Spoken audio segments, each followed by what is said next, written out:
All right, so here's part 2 of the reinforcement learning lecture where we're going to do the example. It's a simple grid world. I do want to give you some advice though before you start. If you just watched the other video and you jumped straight to this one, stop it, go and take a 20-minute break and then come back so that you follow through. You can concentrate on following through the numbers. All right, so what we have is a grid world shown below. And it has 6 states. State 1, 3, 2, 4, 5, and then 6 or G. And this is the goal state. So when you're in state 1, you can go up to 2 or you can go over to 3. If you're in state 5, for example, you can go over to 3 or up into the goal. But once you're in the goal state, it's called an absorbing state where you just stay there. And that's because you've reached the goal. So there's nowhere else to go from there. So each square is a state. Each arrow is a possible action. And the numbers that are assigned to each arrow are the rewards. So the reward from going from 1 to 2 is 0. From 2 to 1 is 0. In fact, all the rewards are 0 except once you go from a near state next to the goal into the state, or into the goal state. Now that seems strange because if you're over here, how do you know whether to go up and get a reward of 0 or over and get a reward of 0? You don't, and that's part of the challenge of learning how to do this. So we'll see how different policies show us V functions that allow us to choose when we're in state 1 which way we should go. Okay, so each square is a state, each arrow is a possible action.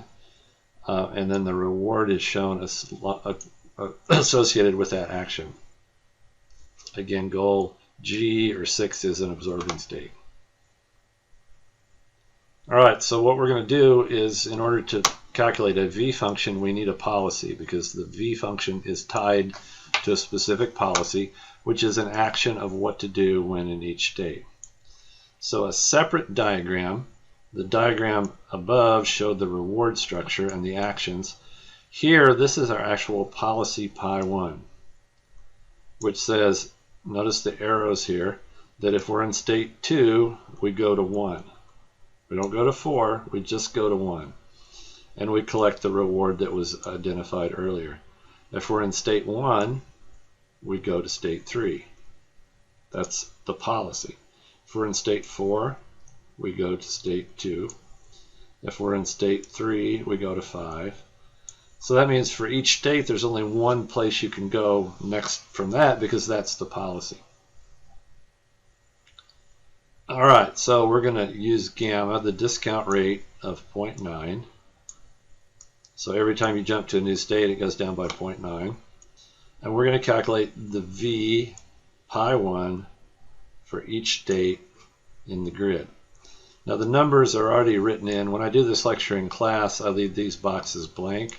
So maybe I'd encourage you to do that if you're taking notes. And then we'll write the numbers in as we calculate them. So we're going to calculate the 100, the 90, the 81, the 72, and the 65. Okay, so that's happening down here. And the formula for V pi1 is we collect the local reward, go forward a state, collect another reward, go forward another state, collect another reward. And how do we know what state to go to? Well, it's the policy pi1 that tells us what to do when we're in each state. All right, so here's our calculations. We're going to start at the goal state because that's the easiest place to start. So if we're in the goal state, we look up here and we stay in the goal state and collect a local reward of 0. So that's all that can happen out of that state. So the local reward is just 0 for going back into the same state. Don't really need that, it's kind of trivial anyway. Okay, if we're in state 5, the policy pi1 says go to 6. That's the policy right here. And we collect a reward of 100. So that's our local reward. And then we go, once we're in state 6, what do? We stay in state 6 and collect another reward of 0. So we take the local reward, the discount rate, times the future reward, which is 0, and we get a V number of 100. And that's what we write in the box up here. So that's the V for being in state 5. And if we follow the policy Pi1, we get to the goal and collect 100 rewards. Okay, now if we're in state 3, we go from 3 to 5 to 6 following the policy. So the V for state 3 following Pi1 is we go from 3 to 5, we collect the reward of 0. We go from 5 to 6 and we collect the reward of 100, which is discounted by 0.9 because it's a future reward. And then we're in state 6, so we stay there with a reward of 0 times 0.9 squared. So our V number for state 3 is 90, and I wrote that in the box here.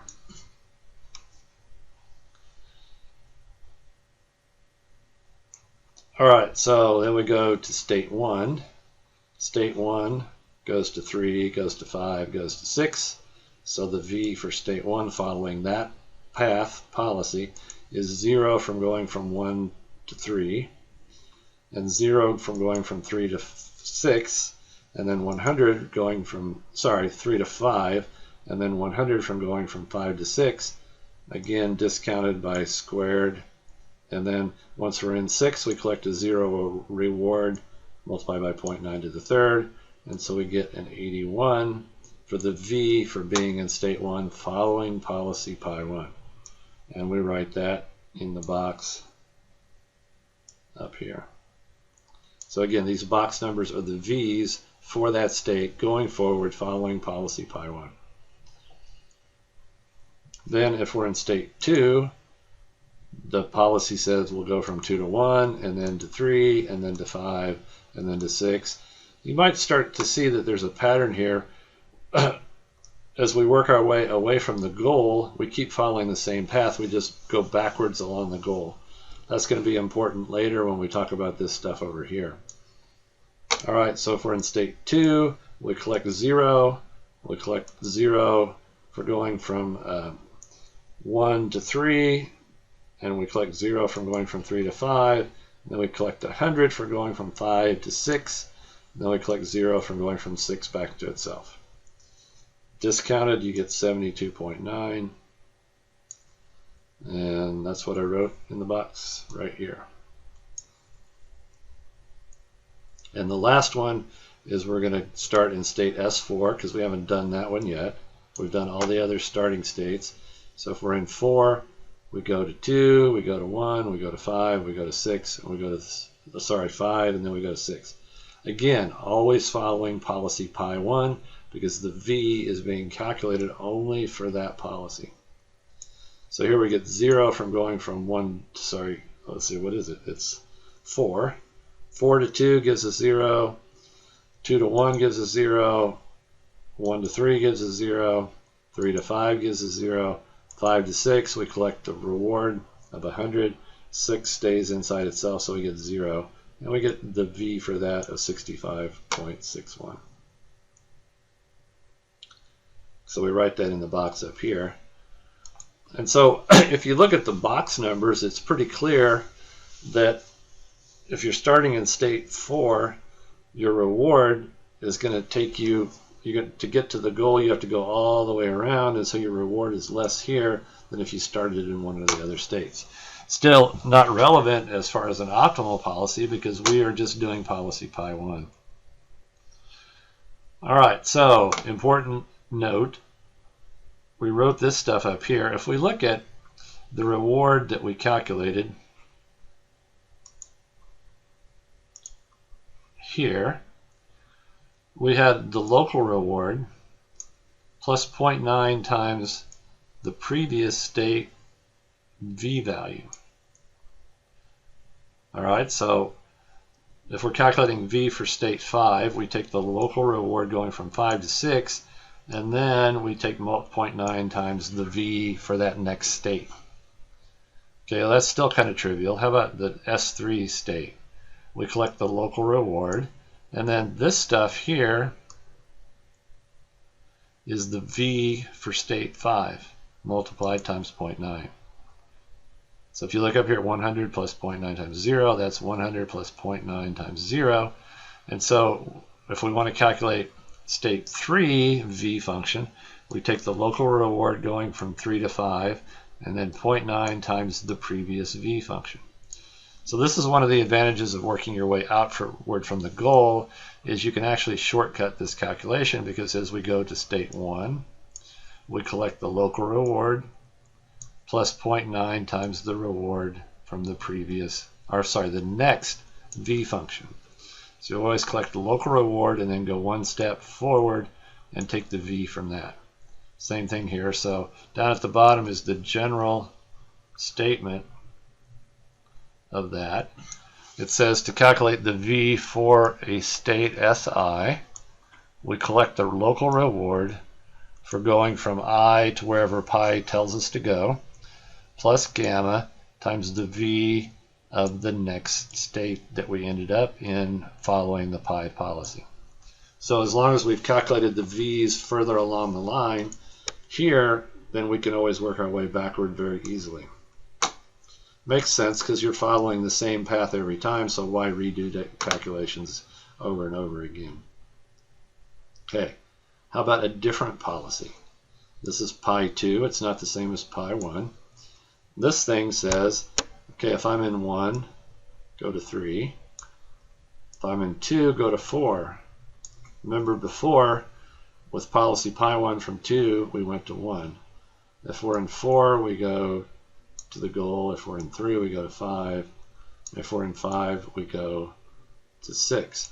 Notice the rewards are the same because the reward structure is independent of the policy. It just says, well, if I go from this to this, I collect this reward. Okay, we're going to use the shortcut process, and we're going to start in the goal, and if you're in the goal, you collect the local reward as 0. If you're in 5, you collect the local reward going from 5 to 6, plus 0.9 times the reward of being in 6, the next state. Oh, sorry, pointed to the wrong thing. There we go. How about if you're in 4? Well, the policy says if you're in 4, go to 6. So the V of 4 is the local reward going from 4 to 6, plus 0.9, and then the next state, V value, V6, is 0. So when we calculate this, all we need is the reward going up and the V that we already calculated for state 6. Keep moving down, so if we're in 3, we're going to collect the reward for going from 3 to 5, and then we're going to put in V5 times the discount. So here's the local reward, here's the V for the next state, multiplied by 0.9, and we're done. If you're in 2, go from 2 to 4, collect the reward, and then put in V4, and we're done. If you're in 1, you go from 1 to 3, collect the local reward of 0, and then calculate V3, or sorry, put in V3 in here, and we're done.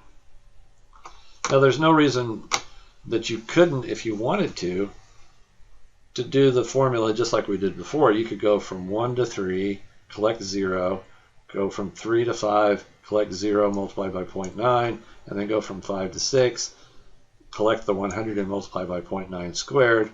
It's just that we figured out that the previous, the next state, V value, we can substitute in because we've already calculated it, and it just saves some calculation time. All right, so how about this policy? Take a look at this. The V here is 81, the V here is 90, the V here is 90, 100, and 100. Let's compare that to policy pi 1. Can you make out with all of my scribblings? Here we had a 72, here we had an 81, a 65, a 100. So if you look at these numbers and then go back down here, you can see that this policy is obviously better than the one above because most of the numbers in the boxes in the states are higher, so we get more reward with this policy. So that's a way to figure out what policy is better than the other, is that, just like we said in the previous lecture, you search through all the different policy pies and find the one that maximizes all of the v-values for all the states. Okay, here's another policy pi 3. Here, if we're in 1, we go to 2.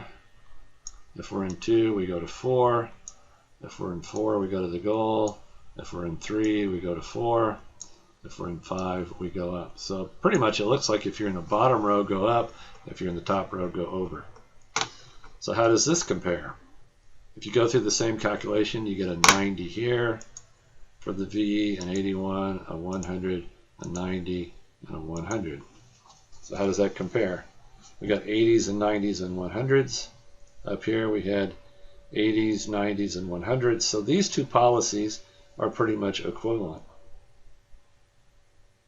You can see that by looking at the V values. So for this simple example, there's two optimal or better policies. We don't know what's optimal yet. We've still got to try all possible policies. Remember, that's a drawback to this V function, is you've got to try all possible policies in all different ways you can go, and then look at them all and figure out which one's best. Pretty clear that even with just 6 states and the simple reward structure, the task of finding the optimal policy is daunting. You have to try everything and see what happens. So that's why people said, well, let's figure out a way to learn the pi star. And that's where we do something called Q-learning that will be in the next lecture for the next day.